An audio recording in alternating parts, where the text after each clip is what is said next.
record for. Okay, welcome everybody. So in the last, I think on Saturday, we've looked at what the data science process is like. So the thing about data science is that if you want to be very good at your research, your analysis, either it's academic, either it's impact or interventionist kind of research work, you want to make sure that you understand what is happening at the entire length of the process, right from the very beginning to the end. Now, the very first thing when you want to do a research work is to first understand your objectives.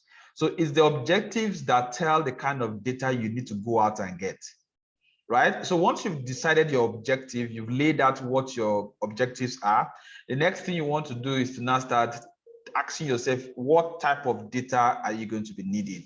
Where are you going to get the data? Are you going to get the data in form of primary data? That means you're going to be the one to get the data yourself. You're going to be doing some questionnaires. You're going to be generating the data. Or are you going to be running,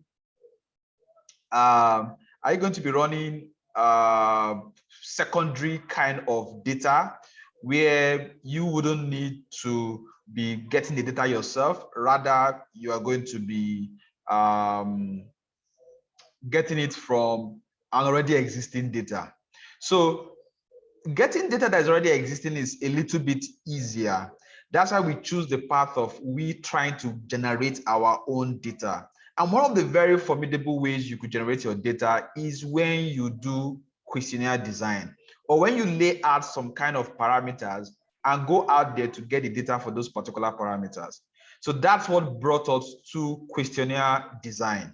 And in the recording I did on the YouTube channel and the explainer I did, and also the PDF materials I provided, I explored the different ways you could design your questionnaire, how to sectionalize your questionnaire, what are the things you need to do to have enough responses. After you've gotten that data, one of the things you want to do is to clean up that data. Once you've cleaned it up, then you want to start doing some what we call exploratory data analysis. After exploratory data analysis, the next thing you want to now do is to start maybe doing some kind of prediction to tell what you have in the future. So we're starting from the very first aspect, which is trying to design our questionnaire. So I've opened from the ones submitted. I've opened 1, 2, 3, 4, 5, 6, 7, 8. I'll just stop at this 8. I still have quite a number of them. So I have about 16 of them. So I will just concentrate on these very 8 items.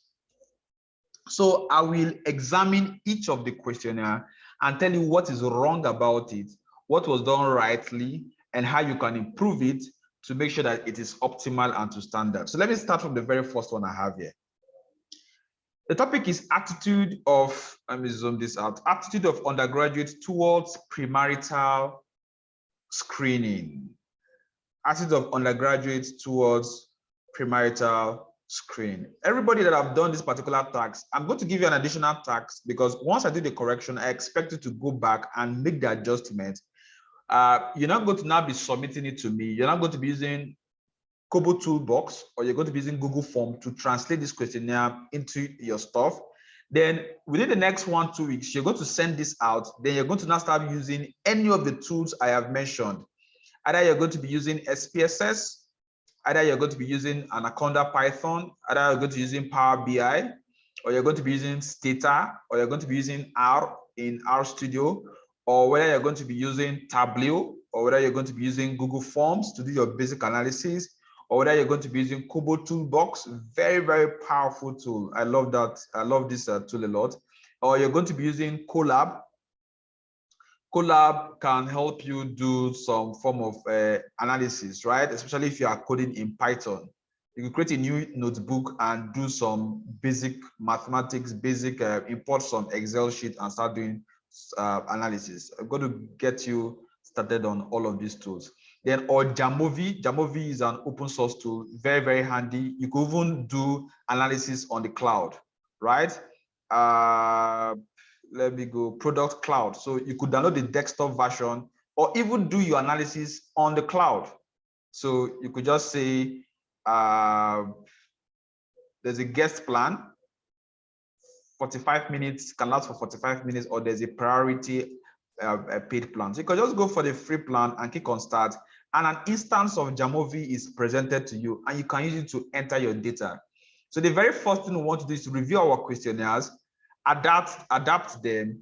Then next thing we want to do is to now send out those questionnaires in 1 week thereabout. We should be able to have 100, 200 items. Then we return it and use any of the tools. We can use up to about 2-3 tools so that you can now see the differences.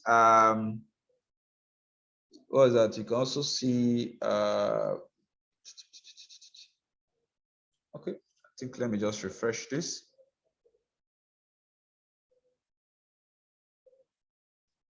It wants me to sign in. Let me reduce my screen. Okay, I think the last time I used this guy, didn't have to let me sign in.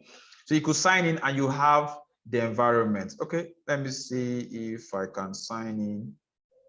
Just a moment. Create an account. Let me see this.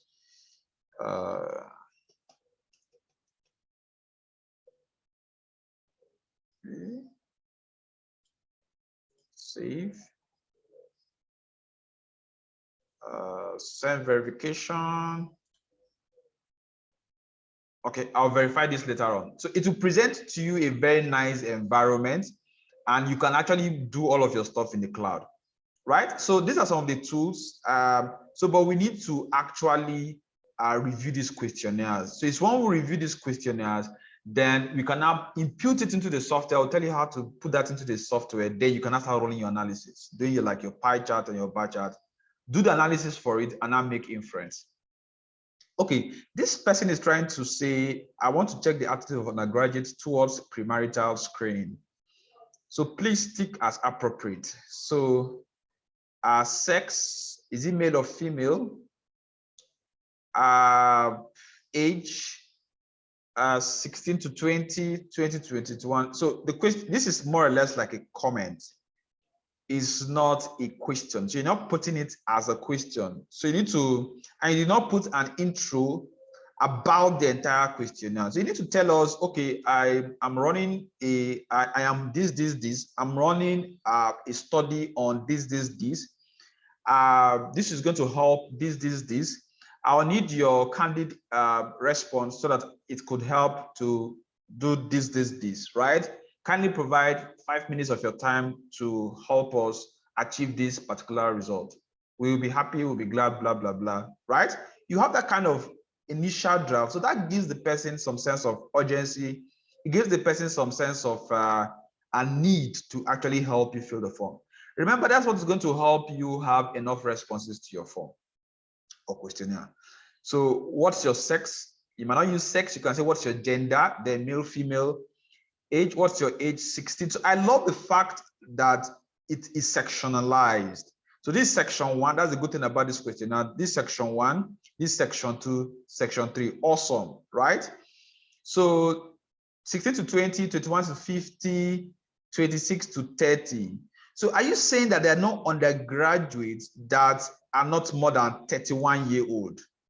So the problem is that this is not exhaustive enough. Are you saying that there are no persons that are below 16? There are. I can tell you for sure. So you need to say something like below 16, and I say maybe 17 to 20, right? Then you can now write on below 16, 17 to 20, 21 to 25, 26 to 30. You can now say above 31. Because there are going to be people that are below 16 years and above 31. It then means that if the person is below 16, then he or she cannot respond to your questionnaire. Anybody have a question?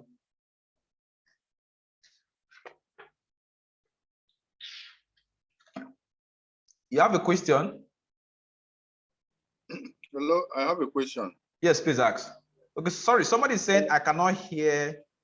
Please check your Olushola, please check your sound. I think most of the students here are hearing me, and I can see the. Okay, can you hear me now?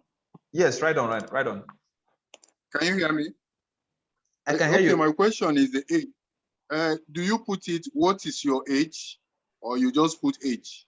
That's what I'm saying. You Do said you put it in a question form? yes. What You put it in the question form. You say, what's your age, or what's your age bracket? Because just saying age, it's not a question. Remember, we said it's a questionnaire. Okay. So what's your gender, right? Ethnicity. Okay. This question, it might cause bias. So I think asking for state of residence might make a lot of sense, because if you are doing a study and you want to check geographical location and the rest and spread. So once you start talking about ethnicity, except your study has to do with something racial, where you're trying to do some comparative analysis between some tribes and blah, blah, blah. Aside that, this ethnicity should not be there in your questionnaire, because you're going to have a lot of bias. Let me move to the second part, knowledge on premarital screening. So you're trying to say, undergraduates, what's their knowledge about and what's their attitude about premarital screening? Let's see the questions. Premarital screening is an important, or rather, premarital screening in an important screening, okay, is an important screening, if that's a typo,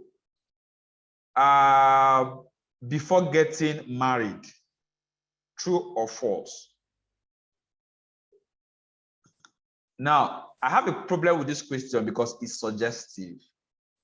So when you're asking your questions, you don't suggest to the, what was it called, to the respondent. You say things like, is premarital.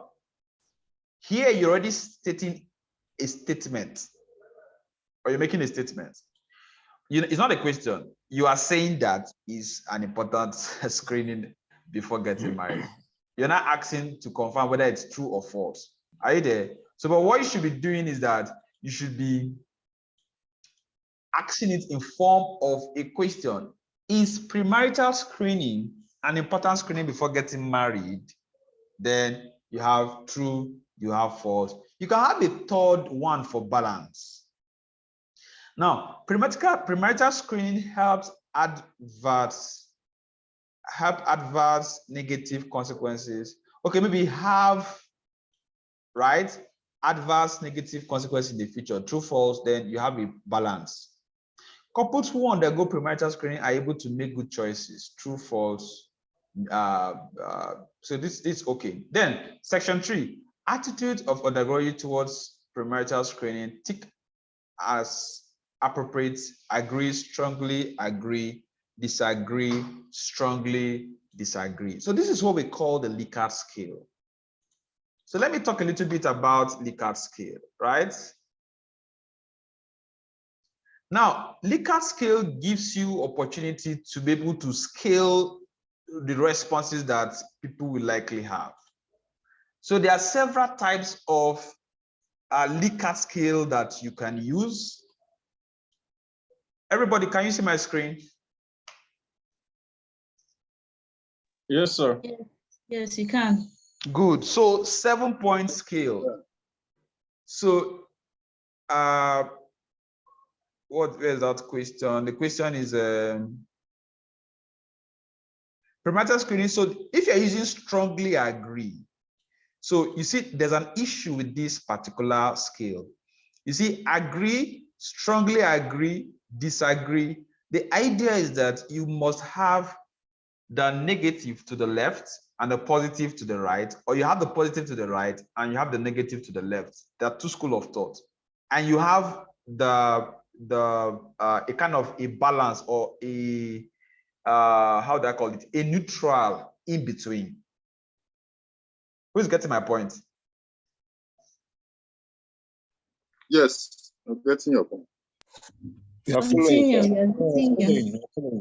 Good. So you have what's it called? You have agree. So agree is already to the left.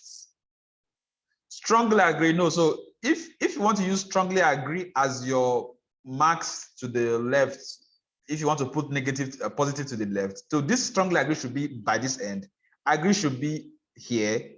Then You have disagree, strongly disagree. Now you just have only 4 options. So there's a problem here. You don't have a neutral. So if I say 1, 2, 3, 4, 5, so your middle guy have to be the neutral. Now see this example that I just opened from Google. So it should either be 5 or 7. That's the only way you can have neutrality. You see, all of these examples are 5. If you Google, you could check some other examples that have it as 5. So you cannot have 4. If you have 4, there's no middle ground. 1, 2, 3, 4. You cannot have a middle ground, right? If I take off 5 like this, where is the middle ground? There's no middle ground. If I have 5, 6, 7, I could have a middle ground. This is to the positive, this is to the negative, and the answer here is 4 is going to be neutral, because there are some people that are going to be indifferent. So somebody's asking a question. Okay, yes, you could hear good. So you have agreement, strongly agree, disagree, somewhat disagree, neither agree or disagree. So this is like the middle ground. Somewhat agree, agree, strongly agree. So you could use this. Frequency, how many times or how frequent is your visit, or how frequent do you take loans, or how frequent is your visit to the hospital, or what's the frequency of your medical checkup, right? So you have never, rarely, occasionally, sometimes, and there is a clue. Less than 10% of the time, about 30% of the time. Are you seeing? So the neutral here is 50%. This is the standard. You have another one, appropriate, right? I will drop this guy on the WhatsApp group for you guys so that you could check through. Satisfaction. So you see, very satisfied, satisfied, slightly satisfied. Look at neutral here. Look at neutral here. Look at neutral. It's always a 4, neutral, average. When it comes to maybe say quality of healthcare access, there is research I'm conducting for that has to do with access to healthcare, quality access to healthcare, or quality of access to healthcare. You see, average, important, very unimportant, unimportant, slightly unimportant, neutral. So you could have Likert scale also that is using 5. Look at this guy. This guy is 5. How many of us can see my screen? We are seeing it. You are seeing it. Okay, good. So I have 1, 2, 3, 4, 5. Are you seeing a neutral ground there? Is there. So you cannot have 4. It's like if an analyst or you do a questionnaire and maybe anybody that is going, maybe the C-level executive, anybody that's going to vet the questionnaire, those are the kind of things it's going to be looking at. It then means that your questionnaire is not standardized. And once it's not standardized, it then means that you're not going to be getting the real picture of what you have on ground. And your data is kind of going to be skewed, because imagine somebody that wanted to say neutral does not have a way to say neutral. So he says agree. Somebody that wants to say agree, he's not saying agree, he's only saying strongly agree, neutral, this. So he chooses strongly agree. So the question now, is this if you use 4 or you use 8, some people are going to use 8. Once you use 8, there's no middle ground. So would that be a true representation of what you have on ground? I need an answer. No. Good. No. So that's why you see this particular question that didn't cover for under 16, because for undergraduates, you have persons under 16. For undergraduates, you have persons above 31. True or false? True. No. True. Good. True. So you see, you have taken care of everyone, because a questionnaire is a set of questions in one single format administered to different persons. So the different persons are going to have, you need to make sure that you factor them into your questionnaire design. And that's one of the reasons why you want to do a pilot survey. Because if you do a pilot survey, for instance, it then means somebody is going to say, guy, I'm not 30 old man, I'm 35 years old and I'm still an undergraduate. I had to go maybe do something before coming to the university, or I had to do stuff before, or I got admission late, or that kind of stuff. So you see, with this now, you can cover for everyone. Okay, I think that has taken care of all of this. So you see a lot of things wrong here. So if you are, what's the name of this person? Okay, the person did not indicate his name. So if you are the owner of this questionnaire, so you work on it and resend. So you have giving birth to babies with sickle cell disease is due to genotype incompatibility. So you have 1, 2, 3, 4. There's a problem here. Can I move to the next questionnaire? Yes. Okay. Yes, So I'm going to end the Zoom call, Yes. and I'm going to start a very fresh one and drop the link in the meeting room.